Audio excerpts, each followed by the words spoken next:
La Tecla Muerta no se hace responsable de los comentarios compartidos por los invitados.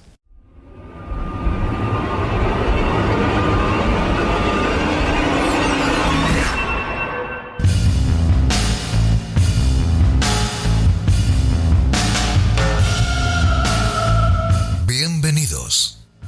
Las luces están apagadas y las velas encendidas, porque comienza La Tecla Muerta.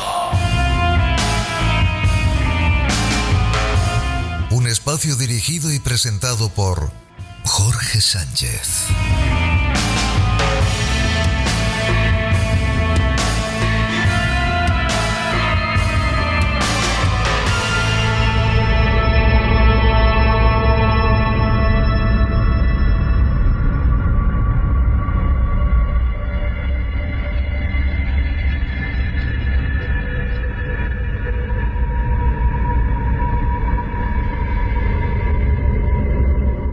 El guión es la base de todo, es donde se plasman las primeras ideas, donde los guionistas ya nos van contando un poquito sobre ciertos personajes que después nosotros tendremos que crear. Es el inicio, la base de todo, sobre la que nosotros hacemos los diseños, lógicamente los presupuestos. También es cierto que los guiones nos dicen solo una parte. Nosotros como caracterizadores podemos sumarle un poquito siempre que nos basemos en esas primeras ideas y aportar un poquito más. Siempre nos gustaría hacer un montón de cosas, pero tenemos que ser conscientes de dónde podemos llegar, qué presupuesto tenemos, qué tiempo tenemos y a partir de ahí aportar.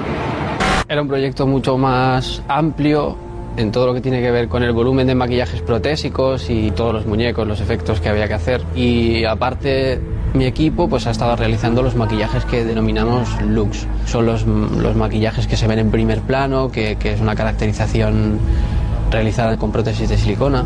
Es lógico que por cada película se quiera innovar, ¿no? Tanto en el aspecto de los infectados como en las lentillas. Todos los personajes vienen maquillados, peinados y vestidos para una boda.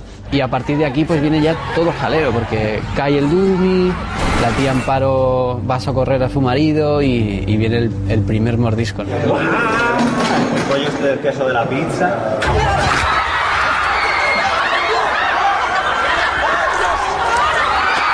De sangre que va a haber entre lo que tiene en la boca y todo se va a llenar. Se le va a llenar la boca, ¿sabes? ¿Sí? Vale, perfecto. La infección no quiere decir que el maquillaje de boda desaparezca, tiene que estar. La complicación de tantísimo figurante, con gente que no está tan mal, gente que sí está muy mal, gente que se va a ver de fondo, que llamamos maquillajes normales, luego planos medios que podrían entrar más o menos y luego los looks que entraban en primer plano. Patricia y su equipo fueron incluyendo el color, las pestañas postizas. Cuando yo empecé no había ningún centro donde te pudieras formar. Las academias que había de maquillaje, todo lo que tenía que ver con FX realmente no era lo que o yo me esperaba o lo que todos los que empezamos en aquellos años queríamos hacer. Lo que estaba claro es que teníamos todas las referencias que nos venían del cine de Hollywood y aquello distaba mucho de lo que nos querían enseñar aquí, que no tenía nada que ver. Así que lo que teníamos que hacer todos era buscarnos la manera de conocer a alguien y aprender de él.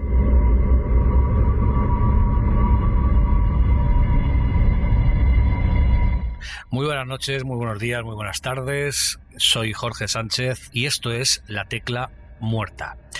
Si hay algo que me ha fascinado dentro del cine de género de terror, obviamente, han sido los efectos especiales y el maquillaje. ¿Será por generación? ¿Será porque además convivo con una de las mejores profesionales de peluquería en el cine de España? ¿Será porque nos gusta fijarnos y deleitarnos con los pequeños detalles de los rodajes? ¿Será porque siempre he sido un amante de los making of? ¿O será más bien porque son precisamente esos mismos elementos los que hacen de cualquier metraje un trabajo exquisito? Aunque si bien es cierto, dentro del subgénero del cine de terror llamado gore de antaño, lo cutre y lo esperpéntico resultaban del todo imprescindibles. Aunque éramos conscientes en mi sedienta generación de que el desmembramiento, la explosión de sangre y el apuñalamiento desencajado se saltaban a la torera la anatomía humana y la razón, valorando siempre el trabajo quirúrgico y minucioso que había detrás, nunca terminaba por desmerecer la película o el corto que se estuviera viendo. Importaba la pasión, las horas de dedicación y sobre todo la curiosidad del cómo lograban estos magos de los materiales acercarse tanto a la realidad. Y si hay alguien en nuestro país, aquí en España, que sabe del tema y que puede contarnos mucho más en profundidad, ese es, sin duda, David Ambit. Por citar algunas de las interminables participaciones de este monstruo de la caracterización, series como Cuéntame cómo pasó, Reinas, 30 monedas, El príncipe, Rabia, Mar de plástico, El secreto de Puente Viejo, Gran Hotel, Punta Escarlata, La duquesa, Terrabaixas, Herederos, películas como la saga de Rec 1, Rec 2, Rec 3 y Rec 4 Apocalipsis, La caza del asesino, Noctem, Sweet Home, Spanish Movie, Asesino a sueldo y, cómo no, y desde aquí aprovecho para mandar un abrazo fortísimo a nuestro querido Raúl Cerezo, La pasajera. Estás escuchando La Tecla Muerta con Jorge Sánchez.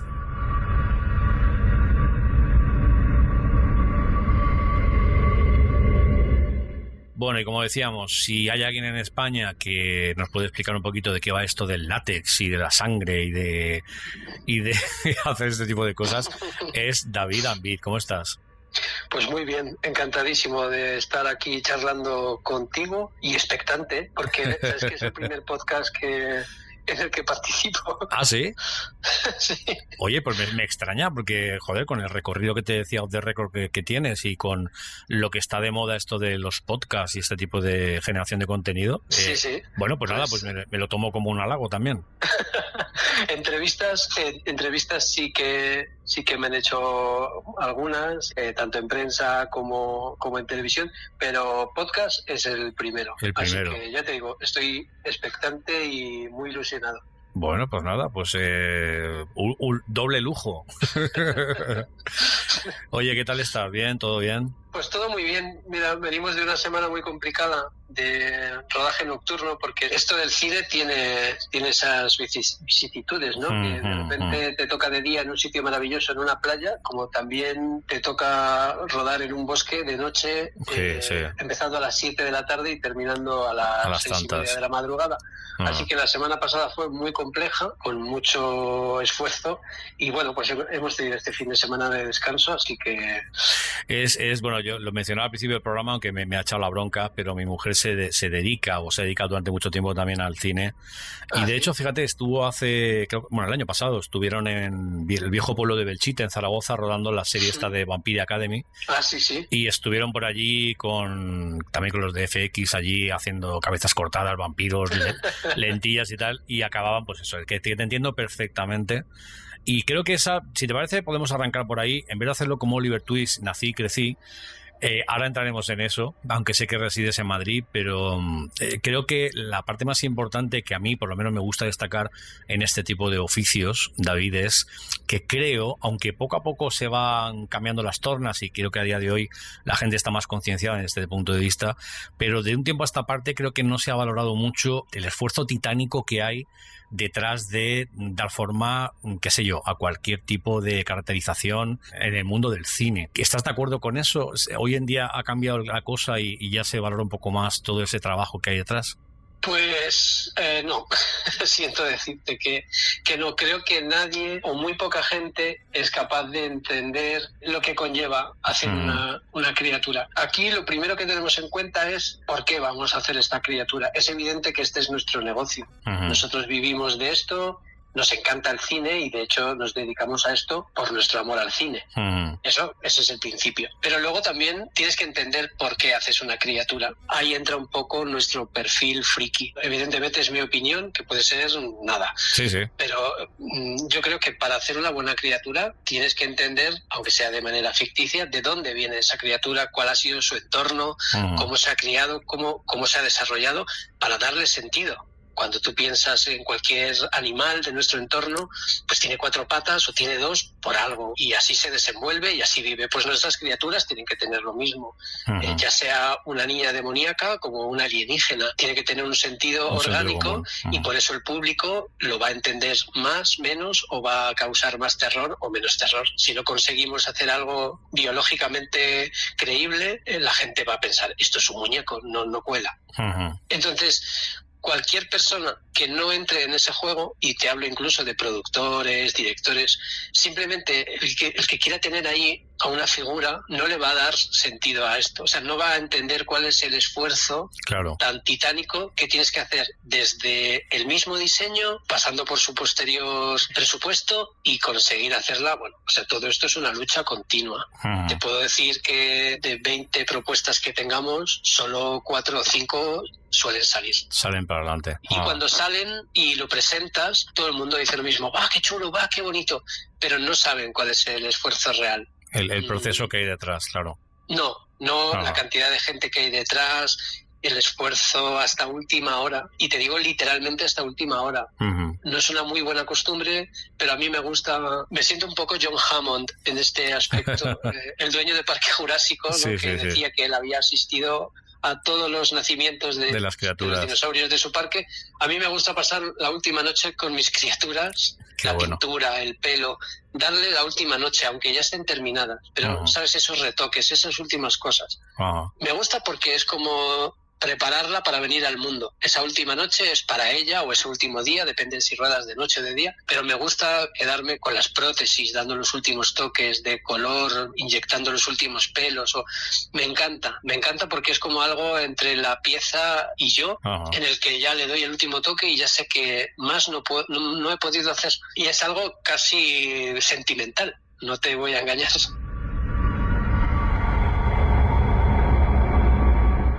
La tecla muerta.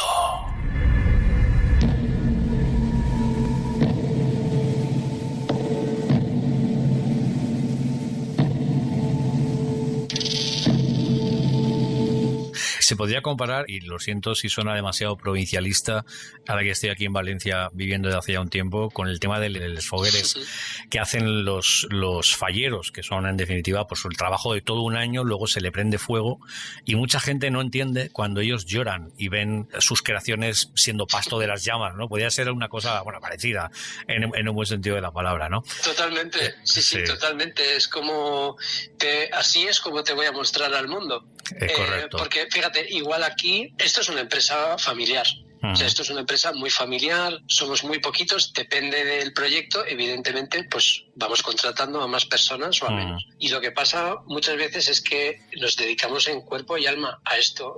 Mis hijos han pasado pues mucha parte de su infancia metidos en el estudio, cuando han sido bebés, literalmente en carritos o en cunas, y cuando han sido más mayores, pues dibujando o haciendo los deberes en la cocina del estudio. Entonces, volcamos todo lo que tenemos y lo volcamos para cualquier tipo de proyecto, ya sea hacer una peli como una serie o una obra de teatro, como está pasando últimamente, pues que hay musicales que requieren efectos especiales y le damos la misma importancia, o un cortometraje. Al final lo que estás haciendo es hacer una creación, cubrir la necesidad que un rodaje tiene y hacerlo de la mejor manera posible, con el tiempo y el presupuesto que tienes.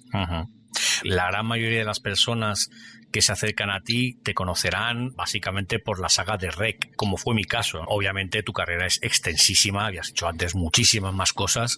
Le he estado echando un vistazo a esa trayectoria y la verdad, macho, que chapó, porque cine, teatro, televisión, series, en fin. ¿De dónde vienes, David? Porque, como te decía, vamos a empezar con lo de Oliver Twist. Vives en Madrid, siempre has sido madrileño, venías de otro sitio. ¿Cómo surge esto de...?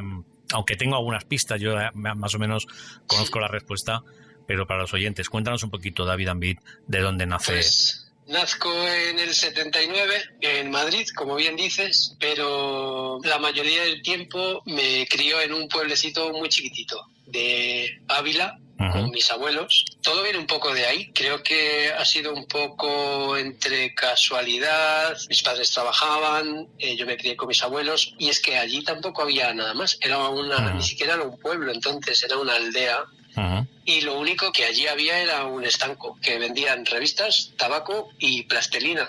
Entonces, como no podía fumar ni sabía leer, pues estaba claro. Estaba claro. Y ahí encontré un juguete perfecto. La plastilina para mí era un juguete perfecto porque podía hacer cualquier cosa con la gente mayor. Además, eran todo pues amigos de mis abuelos y haz un toro. Pues el niño hacía un toro, haz un no sé qué. Y entonces, ya te digo, era perfecto. Y la casualidad hizo pues que un amiguito de estos de verano, me acuerdo que era un amigo de Las Palmas que iba a pasar allí los veranos, trajera un álbum de cromos, se llamaba Efectos Especiales de Cine. Me acuerdo de ese álbum, ¿eh? Venía el Alien en portada. Sí, me acuerdo. Tenía todas las traducciones abajo. Entonces, en una de ellas especificaba: David Miller modela la cara de Freddy Krueger en plastilina. Y yo pensé, hostia, tío, plastilina, pero si esto es lo que yo tengo. O sea, para mí el mundo del cine no existía todavía. Yo no veía cine, allí no había nada parecido. Claro. Lo único que había pues era este juguete perfecto para la creatividad con el que podías hacerlo todo. Pero cuando vi esto me colapsó todo, porque pensé, madre mía, o sea, se puede hacer esto, se puede deformar la cara de una persona con plastilina. Claro, te hablo de tener 10 años, 11 años. Sí, claro. Y yo no sabía que luego había procesos químicos por los cuales luego se sustituía la plastilina por silicono o por espuma de látex. Bueno, mil procesos, ¿no? Pero me alucinó.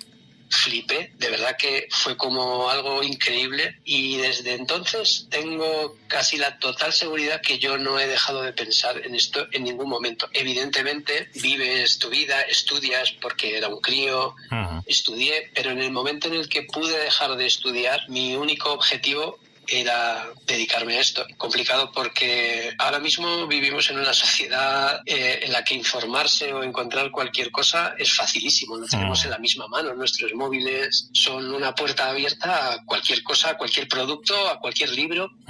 Pero entonces, y ya te hablo del año 80 y tantos, no existía, no era tan fácil. Claro. Entonces te lo tenías que currar de verdad, que es un poco lo que yo les echo un poco la bronca a la gente que empieza por querer tener las cosas tan rápido y tan a la primera, ¿no? Que dices, creo que valoro lo que tengo porque me costaba conseguirlo. Luego se nos critica a los millennials, ¿verdad? Es que macho, esto y tal, esto de los millennials, joder, pues escúchame, había que hacerlo con 2 palitos y se hacía con 2 palitos. Claro, ahí se basa la creatividad, en intentar hacerlo con lo que tienes y con lo que puedes conseguir. Claro, si lo tienes todo, pues es mucho más fácil, y si encima lo pides por teléfono y mañana te lo entregan en casa, ya es la leche. Correcto. Recuerdo hacer auténticas expediciones para ir a buscar a un polígono industrial, no sé qué producto. Te hablo de tener 14, 15 años y mis padres, pero a ver, ¿dónde vas? Pero ¿y qué línea vas a coger? Y había que mirar las páginas amarillas. Vaya tela. Pero bueno, ya te digo, fue mi ilusión, sigue siendo mi ilusión, y la verdad es que he ido pues consiguiendo poco a poco pues hacer una carrera. Evidentemente empiezas jugando porque esto fue un juego, y luego claro pues empezó mi época de cinéfago. Te hablo con 15, 16 años, estoy estudiando, pero cuando llego a casa devoro cine, lo devoro. Sí.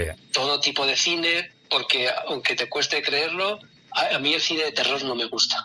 O sea, me gusta el cine de terror y hago cine de terror, pero el cine que de verdad me acojona, ese no me gusta. No. He visto todo tipo de cine. Sí. Y quizá cuando era más pequeño veía, bueno, claro, Gore, evidentemente. Sí. Tragabas todas las de Peter Jackson. Y, sí. Evidentemente veías todo, Tu madre se ha comido a mi perro y todas estas. Pero ahora me gusta otro tipo de cine. Pues eso, Martin Scorsese, todo lo que haga, evidentemente. Sí. Coppola, Romero. Bueno, Romero también, claro, tiene las suyas, pero no es ese terror que me acojona, porque a mí es que me da miedo. Qué bueno. Pero fíjate que digo que era pues esa época y a jugar. Y todo era jugar y jugar y jugar. Sí.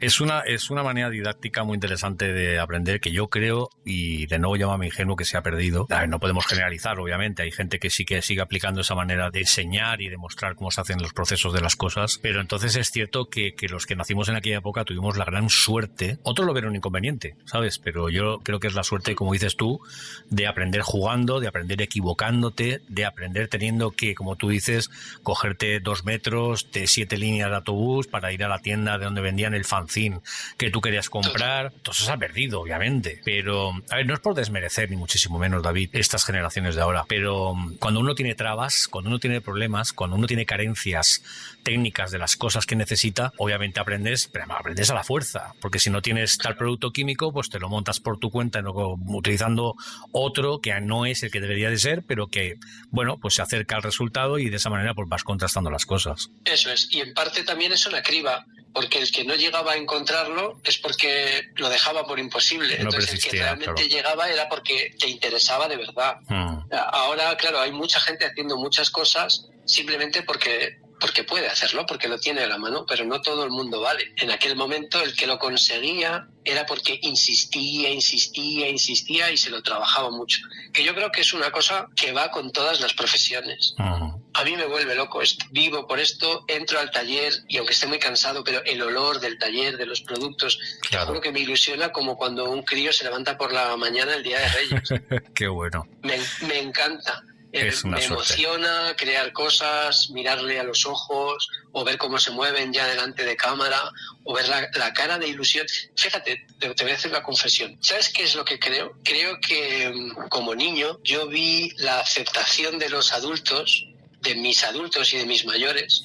Yo vi una fascinación que me hizo sentir bien. Yo veía en la cara de mis mayores esa fascinación y como ese reconocimiento, y hoy en día me gusta encontrarlo en la cara de mis clientes. Cuando un cliente ve su bebé, porque en parte también es suyo, ellos han escrito eso, claro, esperaban tener eso delante de cámara y de repente lo ven moverse, ya sea un actor maquillado o ya sea un muñeco, y lo ven ahí, esa cara de ilusión creo que es la misma y es la que a mí me hace sentir reconfortado. Claro. Esa aceptación y ese reconocimiento. ¿Quieres agradecernos tanto tiempo de entretenimiento y esfuerzo? Ahora puedes hacerlo. Visita nuestro canal oficial de iVoox y haz clic sobre la tecla apoyar. Si lo haces y a partir de 1,49 € al mes, tendrás acceso a contenido exclusivo, solo para fans, relatos dramatizados de autoría propia al más puro estilo del canal, entrevistas y mucho más. Y todo ello sin publicidad. ¿A qué estás esperando? Apóyanos. Un pequeño gran gesto que nos ayudará a seguir trabajando para ti en la creación de contenido, con la misma ilusión de siempre. Para cualquier duda o sugerencia, puedes contactar con nosotros en el correo lateclamuerta@outlook.es.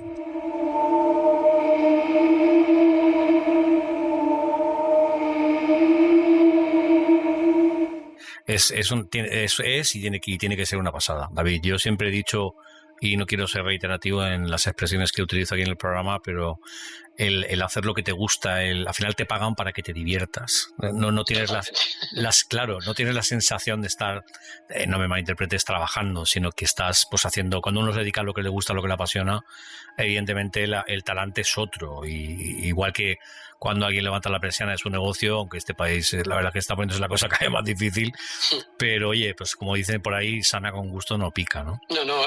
Claro, aquí te enfrentas a condiciones muy complicadas.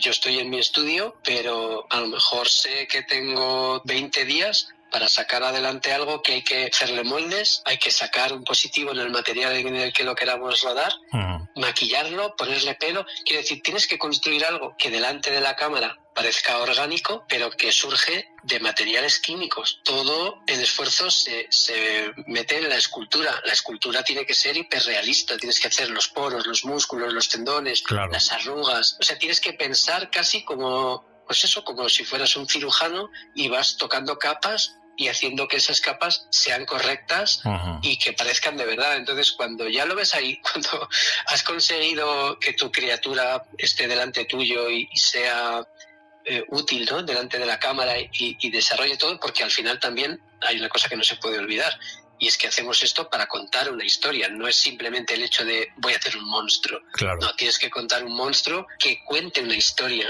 porque si no es simplemente un muñeco. Tiene que tener sus gestos, la posibilidad de sus gestos, la posibilidad de cómo se articula para que muestre unas sensaciones, unos sentimientos. O sea, que es que hay mucho más, mucho más que el simple hecho de ver una figura ahí delante.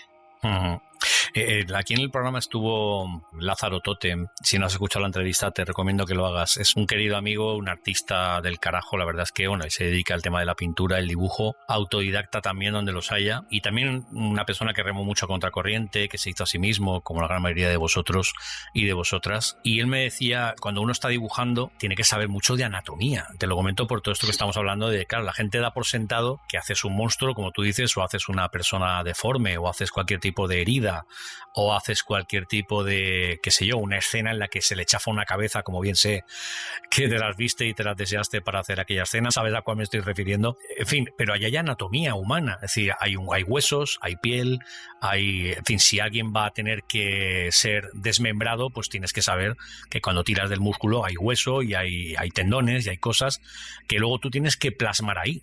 Claro, sí, puede sonar muy feo, pero realmente es tan simple como decir, si yo voy a hacer un corte de cabeza y cuando la cabeza impacta contra el suelo bota, pues no va a aparecer una cabeza, aunque estéticamente lo parezca, pero su peso no era el adecuado, su composición no era lo adecuado, porque una cabeza no puede botar.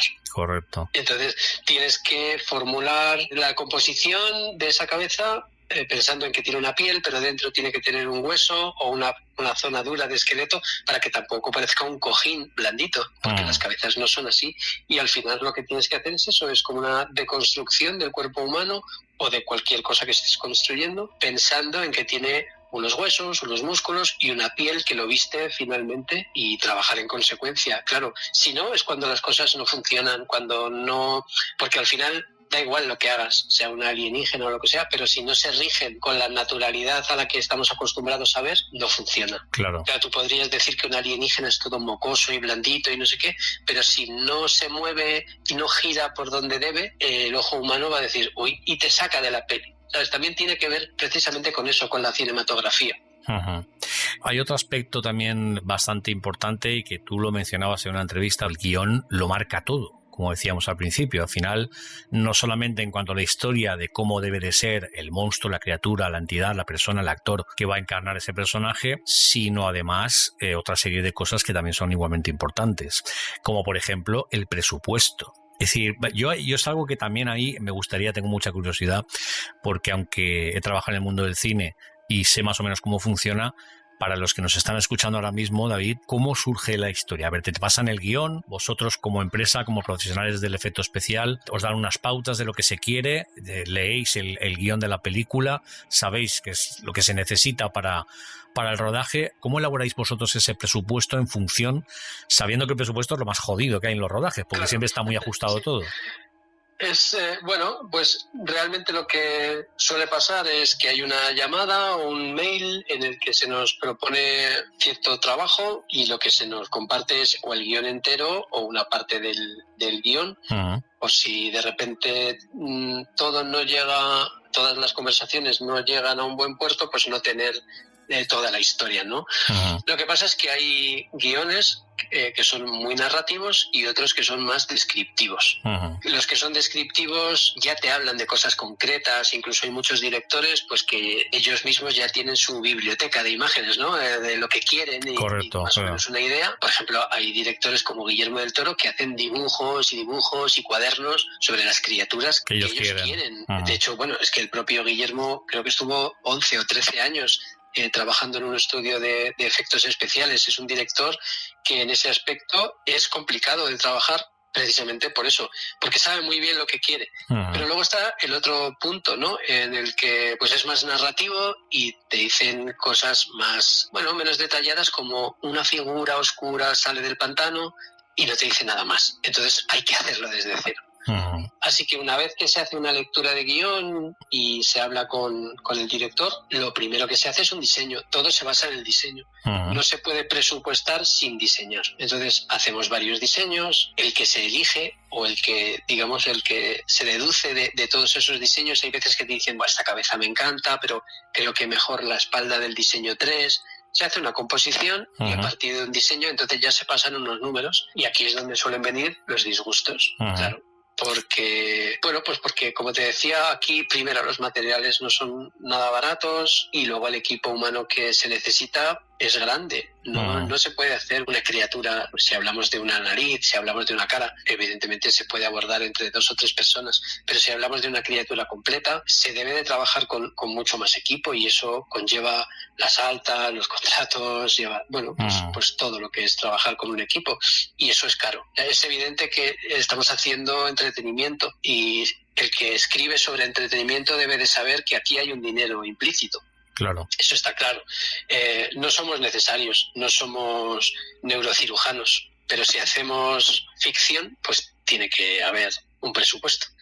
Entonces, hay veces que te dicen que que para adelante, que todo perfecto, pero la mayoría de las veces, pues siempre, no, pues fíjate, pues a ver de dónde se puede quitar. Y siempre se lloran los presupuestos. Sí. Porque al final dices, madre mía, pero ¿cómo le vamos a quitar la parte de la espalda, por ejemplo? Claro. ¿No? ¿Pero cómo le vas a quitar esto? ¿Pero cómo le...? Claro, porque además eso me imagino que pasará un poco como cuando, qué sé yo, como empezábamos todos haciendo un poquito BBCs, que decías, bueno, pues el presupuesto de la boda, el bodorrio, la comunión es y yo te traigo 3 cámaras con Steadicam, te traigo un dron, actualmente ya se trabaja de esa manera, etc, que al final hacen unos BBCs que parecen reportajes de qué sé yo, de llámame antiguo, de Canal Plus, de estos que hacían un despliegue de realización macho acojonante, ¿no? Y luego cobran mucho menos de lo que la gente se piensa. Pero luego vienen los cambios. Amigo, decía, es que yo, aparte de lo que yo te voy a cobrar del presupuesto que te he metido, según el famoso Santo Santorum del audiovisual, que es las bodas, bautizos y comuniones, a cada cambio que tú hacías a posteriori era un coste adicional. Porque al final, si no se acaba nunca de hacer cambios y nunca hay un consenso en cuanto, el producto ya está, déjalo así. ¿Pasa lo mismo allí? Tienes que poner la tirita antes de la herida.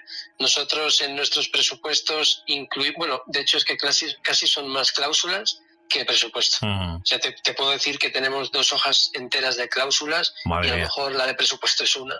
Pero por eso, porque te anticipas a todas esas cosas, has oído de otros compañeros que les ha pasado, o lo has vivido directamente. Muchas de las cláusulas son por pues aquí tenemos que poner esto para que no nos pase otra vez. Entonces, siempre admitimos un número limitado de cambios que no sean estructurales, que no sean completos, porque si no puede ser épico. Eso es.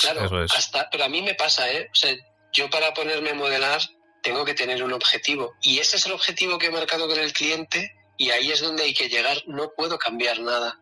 Entonces, como te decía, ponemos la tirita antes de la herida para que la gente sepa que puede cambiar ciertos aspectos o a nivel pictórico, ¿no? Tú tienes ya la escultura y entonces es como, pues el color a lo mejor ahora lo veo más así. Pues eso no pasa nada, pero no puede ser algo estructural porque esto lleva unos procesos que no puedes revertir. Claro, eso te iba a decir. No puedes cambiar. Claro, es decir, que hay un momento en el que no hay una vuelta atrás, ¿no? Se podría decir. Eso es, hay una deadline que no puedes, si es como aquí, de hecho, nosotros les exigimos un montón a los clientes. Nosotros vamos a dejarnos aquí la vida, estamos para tu proyecto y nos vamos a dejar aquí lo que haga falta, como si no hay que dormir las últimas 3 noches, tú lo vas a tener ahí como lo quieres. Tú estás comprometido conmigo, igual yo contigo, entonces vamos a empezar con un X% del presupuesto para adelantado.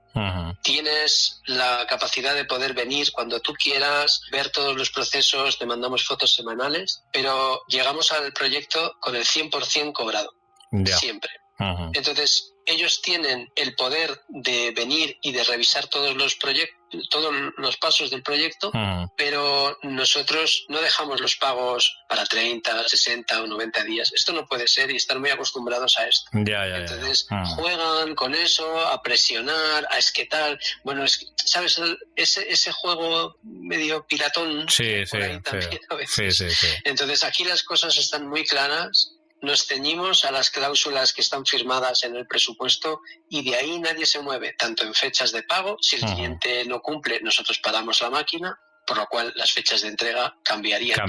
Es claro. Un compromiso. Esto es todo un compromiso por su parte y por la nuestra, y estamos en las mismas circunstancias.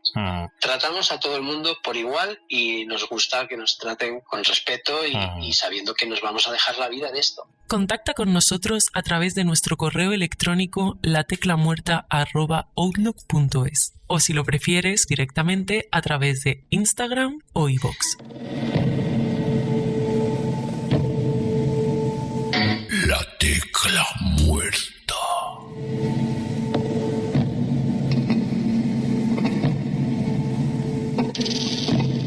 Me imagino que pasa un poco, a ver, de un lado la propia experiencia, obviamente, David, pues es lo que es. Al final, me imagino que es lo que habrá hecho que surjan esas cláusulas y que, como tú decías, pues por lo que le pasó a un compañero o a mí mismo en el anterior rodaje, pues te aseguro que esto no va a volver a pasar, y esos no va a volver a pasar son, me imagino que esas cláusulas, esos puntos que vosotros incluís en los contratos. Eso es. Y luego me imagino que aún así, no sé si te habrá pasado en algún otro rodaje en el que pues esas exigencias de última hora de hostias, que resulta que, no sé, es que los rodajes como pasan tantas cosas y es todo tan apremiante y es todo ya y es todo cambios ya y en fin, yo lo recuerdo que comentabas en alguna entrevista, ahora entraremos en profundidad si te parece, con lo de la saga de REC, que creo que fuisteis pero a todo tren, no lo siguiente. ¿Te pasó eso allí? Creo recordar que fue con la niña Medeiros, que fue una mutuación bestial, que era de una manera, luego fue de otra y al final le disteis un cambio allí, macho, de la hostia, claro.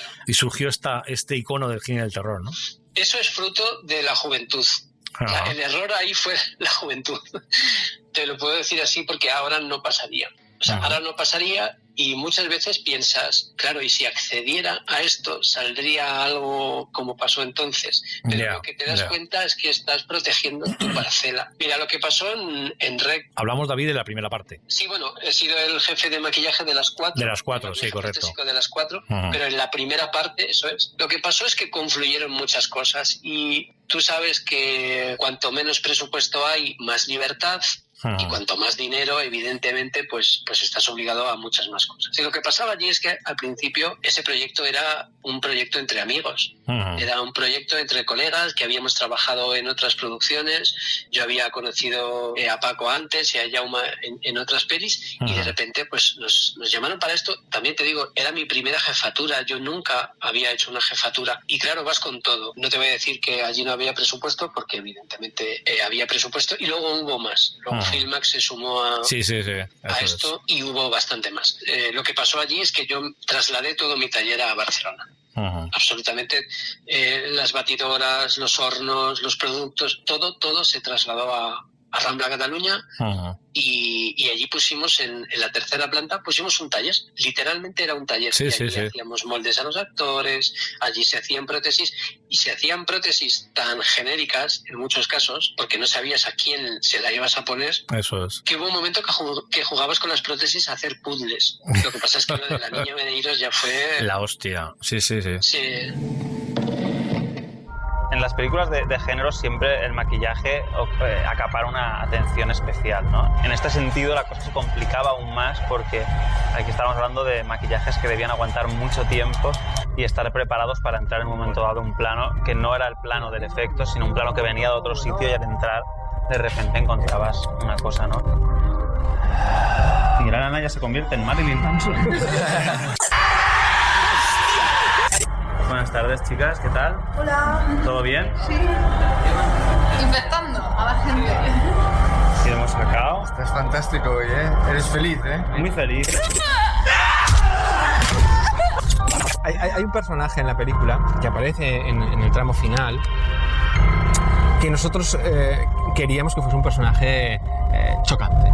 Emblemático, chocante. En este sentido creo que fue ejemplar el trabajo de David Ambit y de Inside FX, que es la empresa que se encargaron de maquillar nuestros infectados. Claro, además lo que te decía, confluyeron muchas cosas, como que Javier Botet estaba rodando con Jack Jackson, ¿no? Y tenía unas barbas terribles, unas barbas tremendas. y lo que se nos ocurrió para tapar eso fue ponerle la famosa papada. La papada fue pues algo que surgió por necesidad, no era porque el diseño... Qué bueno. De hecho, cuando colguemos, te mando una foto del diseño original y así la tienes. Qué bueno, qué bueno. Estuvo también aquí en el programa Diego López contándonos aquí el rodaje de REC, Terror sin pausa. Contó muchas anécdotas del rodaje, pero esta de la papada me ha dejado con la boca abierta porque no tenía ni idea.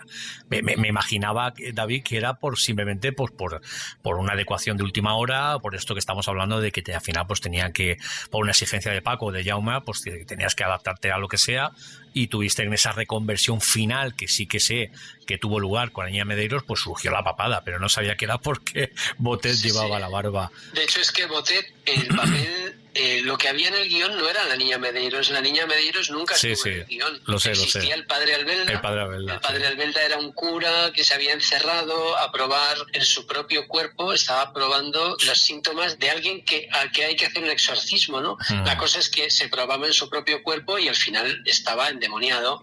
Pero claro, esto no funcionaba, no les terminaba de gustar, pero la historia, no sabían cómo terminar con la historia, y entonces sucedió que allí hablando delante de Botet estaba lleno de tubos, con la barba colgando y todo esto, y dijeron, ¿y si hacemos que el padre Albelda, que está desaparecido, haya probado sobre una niña y la niña ha crecido sola en el piso? Esto fue una semana antes. Qué bueno. O sea, en una semana hubo que generar la papada y el pecho de la niña Medeiros, todo el pecho y la tripita de la niña Medeiros. Entonces ya teníamos piezas para el padre Albelda, que eran la frente y parte de la cabeza, pero hubo que generar el pecho, que es cuando, claro, imagínate en una semana que estás rodando. Sí. Nosotros seguíamos haciendo la peli. Estábamos en horario nocturno, pues igual, ponte que entrábamos a las 8 a trabajar y salíamos a las 7 de la mañana. Entonces yo lo que hacía es que dormía muy poquitas horas, me volvía allí al piso a modelar y a sacar moldes, y el mismo día que íbamos a rodar yo terminé de abrir las prótesis y no se me ocurrió otra cosa. Claro, el pecho era espuma de látex, la espuma de látex es como estos colchones y estas almohadas. Sí. Y aquello no tiene peso como puede ser un pecho de una mujer. Entonces lo que se me ocurrió fue abrirlos por detrás y meterle una pila de petaca para que dentro del pecho hubiera algo de peso. Hubiera peso. Y se moviera. Qué fuerte, tío. Qué fuerte. A estas cosas, al final, si no te las cuentan, obviamente, tío, no tienes ni puta idea. Sí que había visto el making of, igual porque esas imágenes eran, no sé, de otro momento del rodaje, pero sí que salía Botet, o por lo menos yo recuerdo verlo sin barba mientras lo maquillabais y mientras le aplicabais los postizos y las cosas. Sale con una media. Con una media, sí, eso es. Claro, la media le aplasta la barba contra la cara. Correcto. Pero ahí sigue habiendo un volumen bastante cañero. Y ya te digo, él no podía quitarse la barba porque seguía rodando Su Majestad Minor, creo que era, la de Jack Jackson, ¿no? Y no podía quitarse la barba, y fue como, madre mía, pero ¿cómo vamos a lidiar con esto? Claro, es que era exigencia de rodaje, ¿no? Me imagino, claro. Claro, eso es, pero vuelvo a decirte, pasó porque todos éramos muy jóvenes, porque jugábamos a hacer cine, claro, con responsabilidad, evidentemente tienes una responsabilidad ante eso, pero no creo que ahora con 44 años me volviera a enfrentar a una situación así con tanto desparpajo. Claro, porque ese era un poco el enfoque siguiente que te quería hacer, ¿no? Porque estamos hablando de un tiempo a esta parte de que hay cláusulas y que hay condiciones que emergen de la mera experiencia, y que al final pues uno intenta por lo menos no volver a caer en esos errores. Pero fíjate, David, que ese error en el caso de REC, no sé si exclusivamente o no, pero fue lo que hizo nacer lo que, como he dicho, todos consideramos y todas consideramos lo que es un icono del cine de terror, que es la niña Medeiros. O sea, al final, si no hubiera sido por esa presión que se pasó las cláusulas por donde yo te diga, no hubiera sido... Las cláusulas, ¿no? No hubiera habido niña Medeiros. Te quiero decir que al final, en ese caso de REC, sí que hay esa contradicción saludable de decir, hostias, si no hubiera sido por ese último giro de 90 grados de Paco y de Jaume, pues no hubiera habido esto. Evidentemente hubiera sido otra cosa, no claro. Hubiéramos tenido todas esas secuencias con planos nocturnos, en verde, que además le daba un puntazo, el sonido hizo tantísimo para la peli, pero claro, mira, yo tengo un recuerdo que me lo llevaré conmigo siempre. Botet lloraba conmigo abrazados, estábamos viendo el estreno en Sitges, y nosotros estábamos en un palco, mira, te lo estoy contando y tengo la piel de gallina. De gallina. Porque nosotros sabíamos lo que venía. Claro, entonces nos divertía desde el palco ver a la gente chillar y retorcerse en las sillas cuando había cualquier efecto. Y Sitges para eso es increíble, porque la gente aplaudía por cada efecto, se ponía de pie, bueno, maravilloso. Pero él y yo sabíamos que venía ahora, ¿no? Y entonces nos abrazamos muy fuerte. Claro, cuando yo me abrazo muy fuerte con Botet, quiere decir que me meto en su sobaco. meto mi cabeza en su sobaquillo. Y nos abrazamos muy fuerte, y la vimos aparecer en pantalla. Ves aparecer esa sombra allí al fondo del pasillo. Qué basada, tío. Cómo emerge de toda esa sombra del pasillo y la ves con su martillo, con el martillo en la mano, de palo de ciego, ¿no? Porque era ciega. De repente vuelven todos esos sentimientos, toda esa emoción, y todo cobra sentido. El esfuerzo, las horas de trabajo. Botet iba descalzo para aquel piso. Te puedo decir que en uno de los movimientos que hace con el martillo, cuando la niña Medeiros ya se da cuenta que hay alguien ahí y empieza a darle hostias a todo, en uno de esos golpes Botet dio un cable de verdad de la luz y saltó todo a la mierda, se fue toda la luz y hubo que parar la toma porque saltó todo. Quiero decir que ahí había mucha implicación por parte de todo el mundo, pero ¿sabes qué era lo común? Lo común es que estábamos jugando. Los Dires estaban jugando, nosotros estábamos jugando, Botet estaba explorando y jugando. Al final lo que había era un grupo de personas muy jóvenes que probaban qué era lo mejor. Teníamos el tiempo y nos habíamos trabajado todo como para que nos dieran ese espacio, ¿no? De jugar, probar, confiamos en vosotros, haced lo que queráis. Y todo eso confluyó allí en ese momento, en el cine, viéndolo todo, y se disparó. Porque realmente en Cannes fue una locura. Tremendo. Sí, de hecho es que creo que el primer pase, Paco Plaza en Cannes dijo, esto nos van a fusilar, porque habían puesto primera hora y aquí no va a venir nadie. Pero la gente que fue, volvieron a llamarlos, no había entrevistas preparadas, pero luego las hubo. Yo me acuerdo de titulares y de cosas que pasaban, de gente que yo admiro mucho y decían, esto es increíble y qué bien, el mejor final en no sé cuántos años, y te aseguro que me sobrecoge. Porque, fíjate, me da rabia, ¿sabes por qué? Porque yo no estaba preparado para eso. O sea, si ahora me ponen un final así, haría una cosa increíble, espectacular, pero entonces yo no sabía que esto iba a ser así. La repercusión entonces, que iba a tener. Me da rabia porque técnicamente no está bien hecha, pero funciona, está claro. Pero me da rabia porque digo, no me habría llegado ahora que controlo todos los materiales, ahora que me veo más desenvuelto, ¿por qué no lo pillaría yo ahora? Es una droga, pero además autoimpuesta. Mira, a nivel personal, yo me he perdido cumpleaños de mis hijos, aniversarios, he perdido todo lo que se pueda perder por estar aquí metido. Y es algo que a todo el mundo que conozco y a nivel sentimental siempre lo he puesto por delante. Mira, yo soy esto. No es que me dedique a esto, es que yo soy esto. Claro. Necesito esto para vivir y me llena de verdad. Me siento pleno. Estoy aquí y no siento que esté trabajando. Solo veo el objetivo, cómo llegar mejor que la última vez. Y me siento pleno. Claro. Entonces, yo soy esto. No puedes medirme por a lo que me dedico. Entiendo que luego hay, y cada año es cierto que cada vez me distancio más. Ahora necesito mis vacaciones con mi familia, necesito verlos. Tengo además un crío muy pequeñito, con 3 años, que me demanda mucho. Los otros ya son algo más mayores, pero ahora lo necesito yo. Pero porque creo que ya voy cumpliendo con lo que quería. Cuando yo era un crío y me quería dedicar a esto, ahora ya lo hago.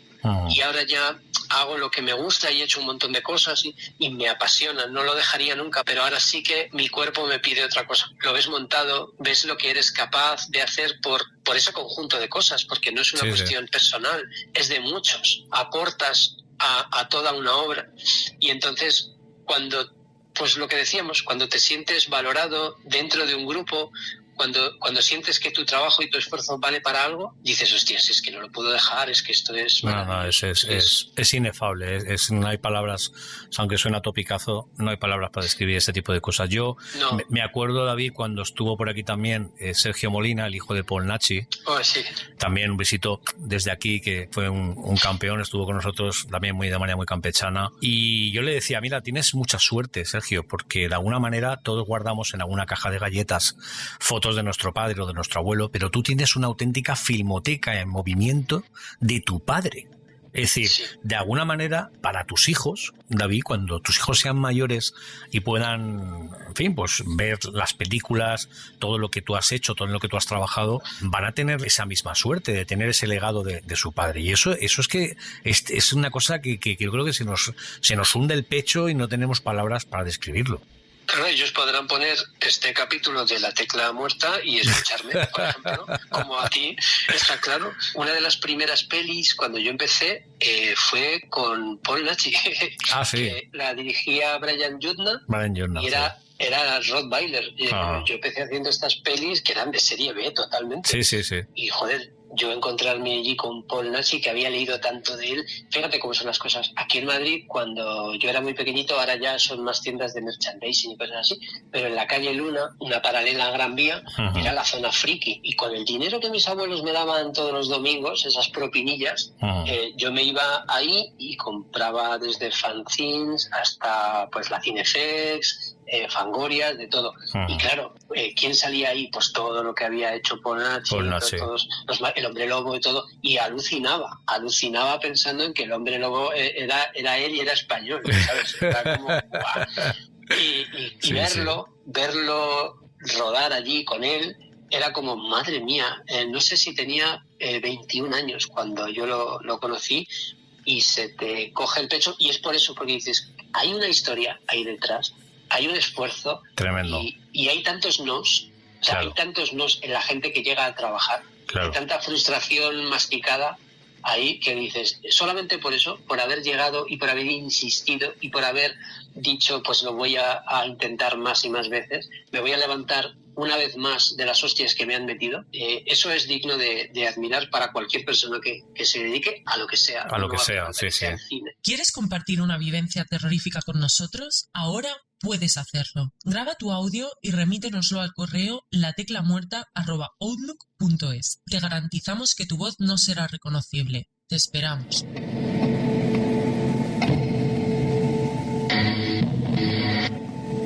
Estás escuchando La Tecla Muerta con Jorge Sánchez.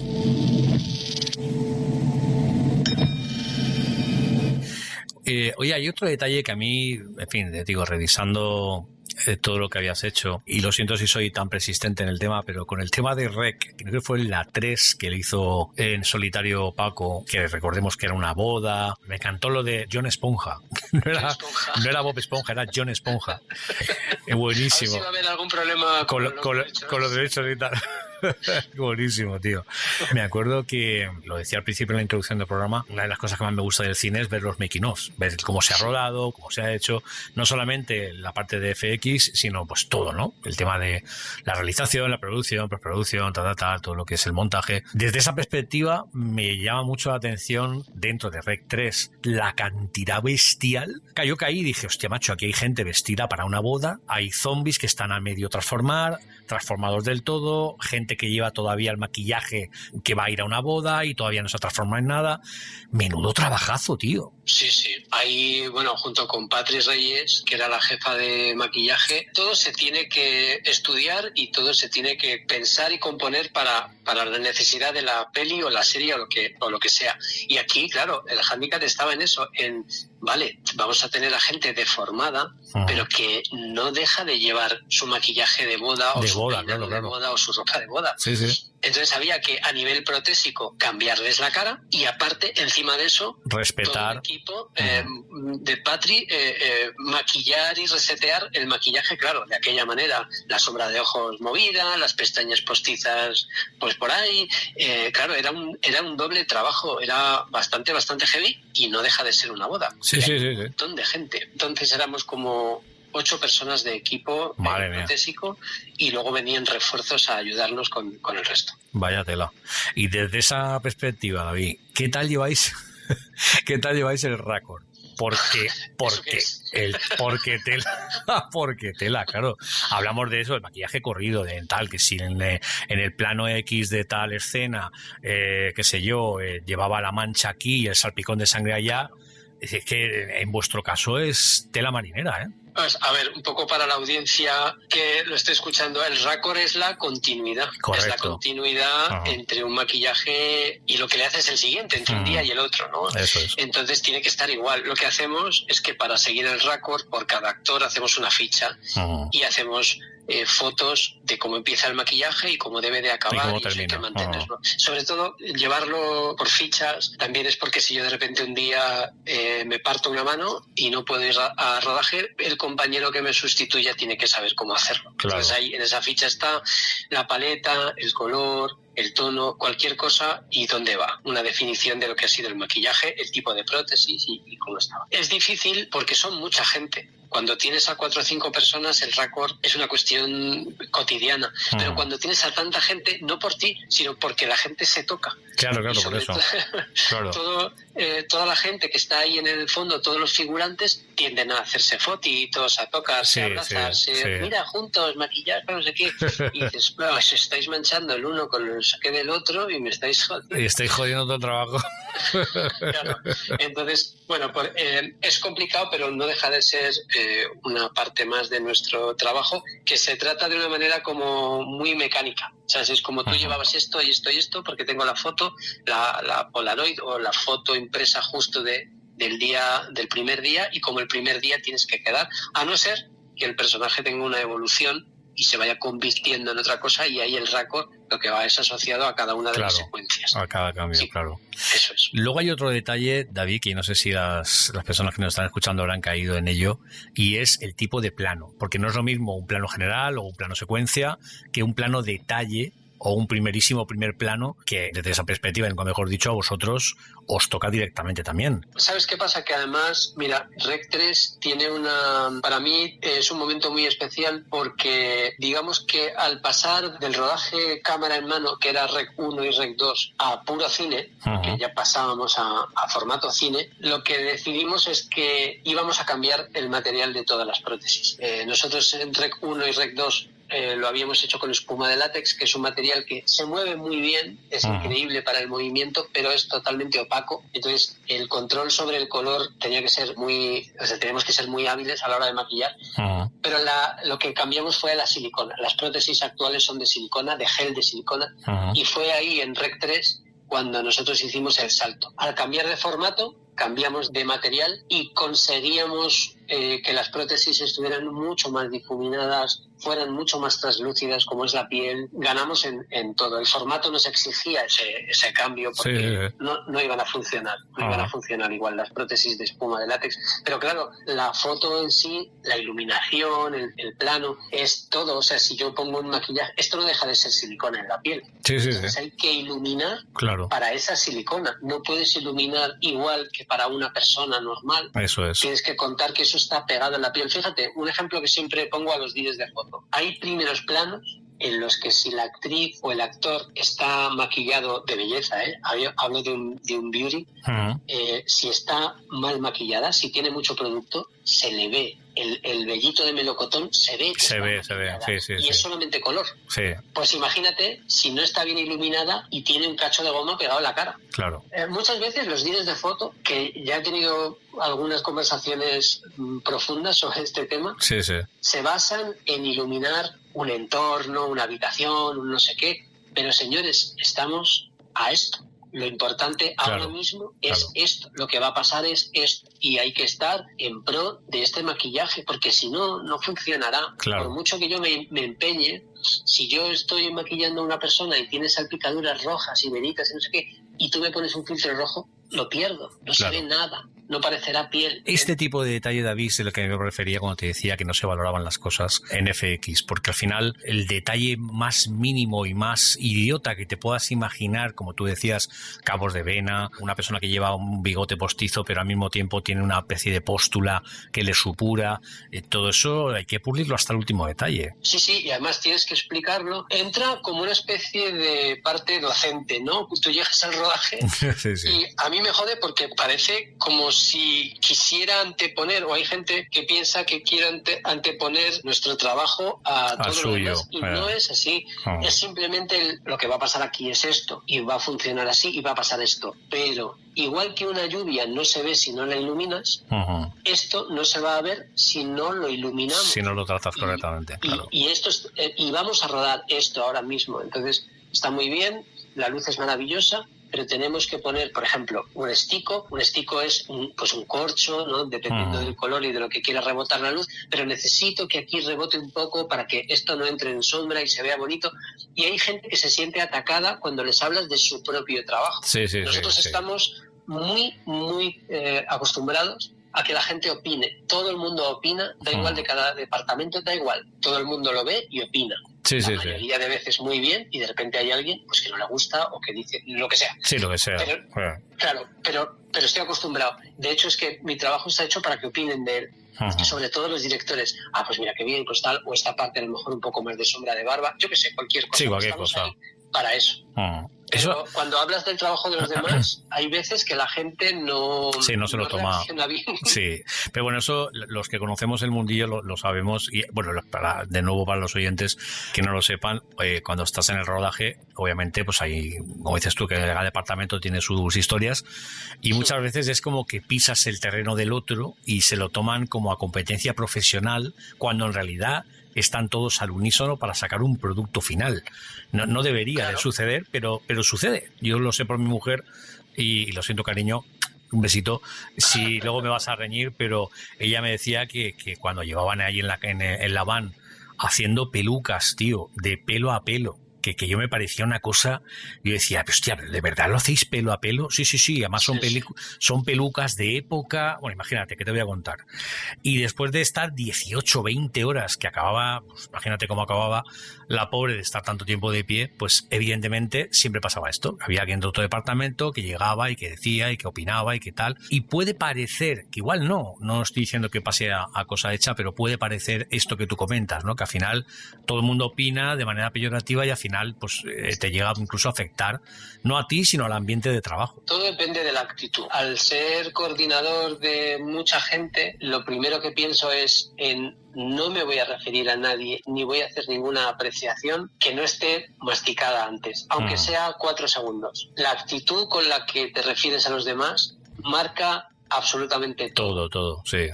Lo marca, es como hablar con un niño. Si tú ya a la primera saltas, le chillas, el niño ya se va a poner a la defensiva y es mucho más difícil que eso. Entonces, si lo haces de una manera constructiva y quizá desde la incomprensión, porque a lo mejor estás opinando desde el no saber, y todo eso marca por completo cuál va a ser la reacción del otro.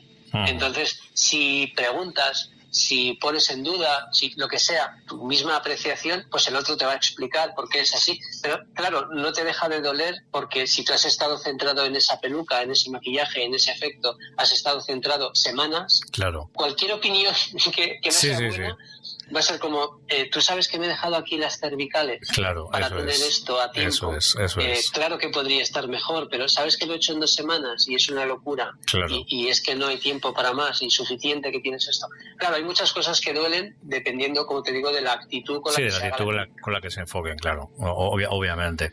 Bueno, si no, David, como sabes, le echamos la culpa a producción, que producción siempre tiene la culpa de todo. ¿Sabes que mi mujer ha hecho 14 años de producción? ¿Qué producción? Sí, lleva toda la gestión. Sí. Mira, el tándem aquí que ha funcionado, ella lleva toda la gestión, todos los números, todos los contratos, las altas, las bajas, absolutamente todo. Y yo única y exclusivamente me dedico a crear, a gestionar el tiempo, las necesidades del estudio y lo que tiene que ver con la pura creatividad. Entonces, a ella le encantan los números, le encanta la gestión, habla con los proveedores, habla con los gestores, habla con todo el mundo, y yo solo me dedico a valorar el tiempo que hace falta y los materiales que hacen falta para que estemos bien y lleguemos a tiempo. Bueno, pues entonces cada uno con lo suyo. Entonces no hay culpa para la producción en este caso. En este caso no. Bueno, está bien pensado, está bien distribuido. Se nota que la experiencia hace mella y que las cosas, los trabajos de los que ya participáis hoy en día, pues fluyen, ¿no? Como un río, que es como deberían maneras de hacer las cosas, ¿no? Yo he tenido la suerte o la desgracia de trabajar en casi todos los ámbitos. He estado obviamente de foquista, está en iluminación, está en sonido, está en muchas cosas, en producción. Y al final, bueno, también está bien porque te das cuenta de cada departamento, como decimos, cómo funciona y cómo al final todo tiene que engranarse en una misma dirección. Pero bueno, al final está bien, es todo trabajo, es todo experiencia. Yo, para ir terminando, David, que no te quiero quitar mucho tiempo, pregunta obligada: ¿qué es lo más jodido, lo más difícil a lo que te has tenido que enfrentar? Mira, muchas veces lo más complicado tiene que ver con lo personal, no tiene que ver con un trabajo en sí. Cuando trabajas con gente, lo más complicado es saber llevar a esa gente. Yo confieso que soy en ese aspecto bastante complicado. O sea, no me gusta rodearme de mucha gente, no me gustan las multitudes, no me gusta la gente. Básicamente. No, y no pasa nada por decirlo. Cada uno somos como somos. Sí, claro. Soy bastante sociópata en ese aspecto. Lo que más me chirría es cuando intentas hacer tu trabajo, pero los egos de las personas, de los actores, de las actrices, están por encima y por mucho que ellos saben que están en proyectos que hace falta maquillaje protésico, de repente lo que pelean es por su imagen. Evidentemente, son actores y tienen que velar por su imagen, pero tú sabes que has ido pasando un proceso, has visto los diseños, has pasado por el estudio, te hemos hecho moldes, todo esto está en proceso y de repente, pero no me taparás mucho la cara y dices, bueno, pues es que eres un monstruo, ¿cómo no te voy a tapar la cara? Claro. Claro, es que no se me reconoce. Pues mira, si por ejemplo tengo que hacer un anciano y no se te reconoce, el que lo he hecho mal soy yo. Pero si eres un monstruo, evidentemente no se te va a reconocer. Claro. Entonces, lo más difícil a nivel personal es eso, lidiar pues con los caprichos y los egos y las personalidades de muchas personas. Y a nivel técnico, hay veces que te meten un primer plano en una cicatriz cosida en la cara y lo que prima ahí es la naturalidad. Claro, tú puedes hacer cosas muy grandes y siempre lo digo, cuando hacemos cursos y cosas así, la gente me pregunta lo mismo. ¿Tú has visto un alien alguna vez? No. Pues a que no puedes tener referencias, tienes referencias del trabajo de otros. Entonces tú puedes hacer bultos, puedes hacer formas y nadie te lo puede criticar porque nadie ha visto un alien, es tu diseño y punto. Pero lo más difícil es la naturalidad, hacer un anciano. Te puedo decir que lo más heavy a nivel técnico lo hemos hecho hace muy poquito tiempo en una peli que se llama La Casa, que todavía no se ha estrenado, se estrena el año que viene. Teníamos a Luis Callejo, envejecido, no sé si estoy haciendo spoiler y puedo hacer, pero no pasa nada. Aquí los spoilers están a la orden del día, no te preocupes. No pasa nada porque hay que verlo. Sí. La cosa es que está envejecido, es una historia de la vida de una familia y evidentemente los niños, cuando ya son mayores, son otros actores, pero Luis Callejo mantiene su papel durante toda la peli y llega a tener casi 80 años. Y hacer que un actorazo, y gracias a Luis siempre por la disponibilidad, por lo buen actor que es y porque nos ha tenido un aguante increíble, pero estuvimos en Valencia, de hecho, rodándola, y porque es una novela gráfica, está basada en la novela gráfica de Paco Roca, en La Casa, y le tuvimos que maquillar un montón de veces, un montón de sesiones, y ya te digo, es muy difícil. Igual que te digo que nunca nadie ha visto un alienígena, todos los días ves a gente anciana y cualquier cosa que no estuviera en su sitio, cualquier color, cualquier arruga, cantaría. Nuestro dire, Alex, nos metió mucha caña, hicimos muchas pruebas, nos pidió varios cambios y la verdad es que fue maravilloso, muy duro, muchos días de rodaje con muchas prótesis, pero quedó espectacular. Y estaremos ahí para dar testimonio. Oye, ya para ir terminando, como te decía, yo recuerdo el especial que hicimos hace ya tiempo aquí en La Tecla Muerta de Narciso Ibáñez Menta a Narciso Ibáñez Serrador con Gustavo Mendoza desde Buenos Aires, y que Chicho decía, hablando de su padre, que cuando había que maquillarse él venía 4 horas antes al rodaje, se metía en el camerino porque era él el que se maquillaba.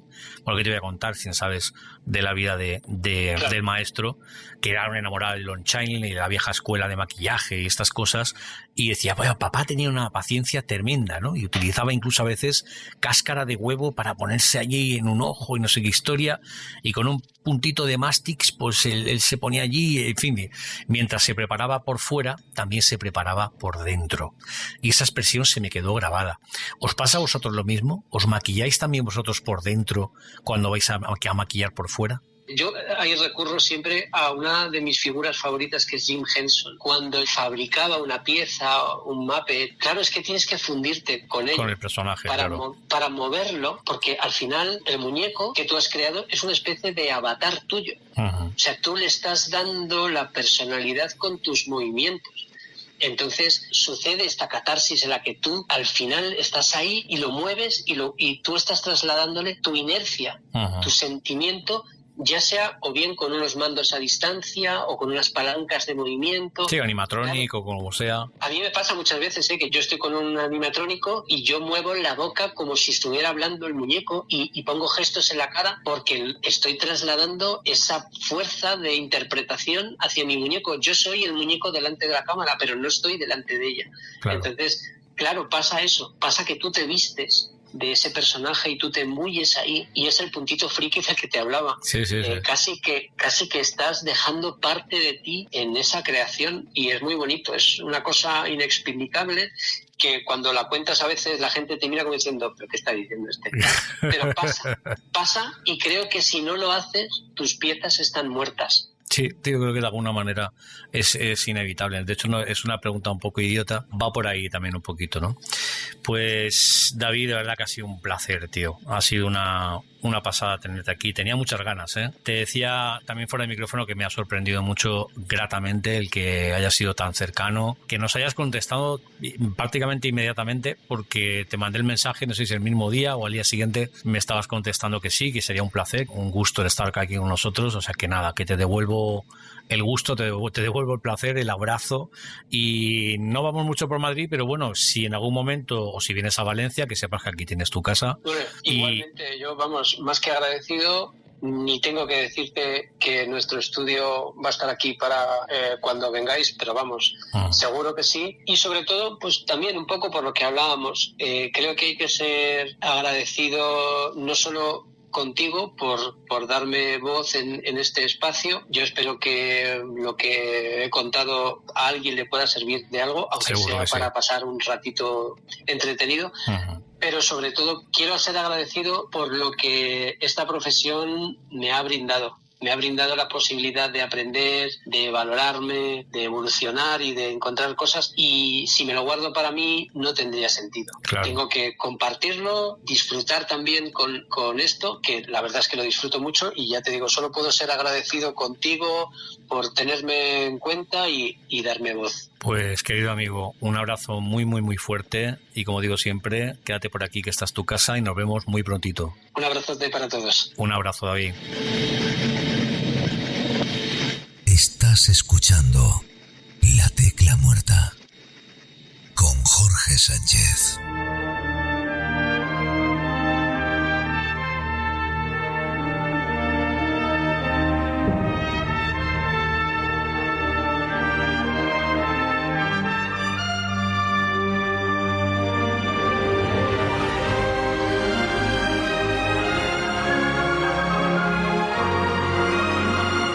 Ay, la gran pantalla. Cuántas cosas suceden detrás de la gran pantalla. Divorcios e historias de amor, penas y alegrías, pero sobre todo experiencia de vida, sabiduría y pasión por las cosas que estos seres humanos arrastran desde la niñez. De no ser por ellos, de uno u otro modo, y por los de producción, ahí dejo el guiño, iluminación, sonido, maquillaje, efectos especiales, tramoyistas, especialistas, peluquería, decorado, vestuario y banda sonora. De no ser por todo ese equipo humano que hay detrás de todos y cada uno de los espectáculos a los que asistimos, qué insulsas y qué aburridas serían nuestras vidas, ¿verdad? Gracias, querido David Ambit, por tu calidad humana y tu buen hacer. Vamos a culpar en tu caso a la plastelina y a las adorables causalidades que nos topamos en el camino, el que nos hayas regalado tu trabajo hasta el día de hoy, a los sueños y a la persistencia, a la lucha y a los tropezones y zancadillas profesionales. Aunque, si bien es cierto, y lo decías tú mismo, continuar y trabajar duro siempre, tarde o temprano, no tengáis ninguna duda, dará sus frutos. En fin, se encienden las luces de la sala, suena la música de fondo, aparecen los créditos, el suelo está lleno de palomitas y las emociones cruzan la puerta principal para acompañarnos, al menos en mi caso, no solo durante un rato hasta el coche, sino para siempre.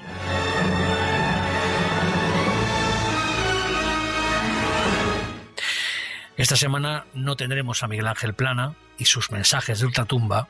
Ya estuvo, como sabéis, con nosotros la semana pasada, así que esta le hemos dado vacaciones más que merecidas. Sencillamente me despido de vosotros y de vosotras hasta la semana que viene.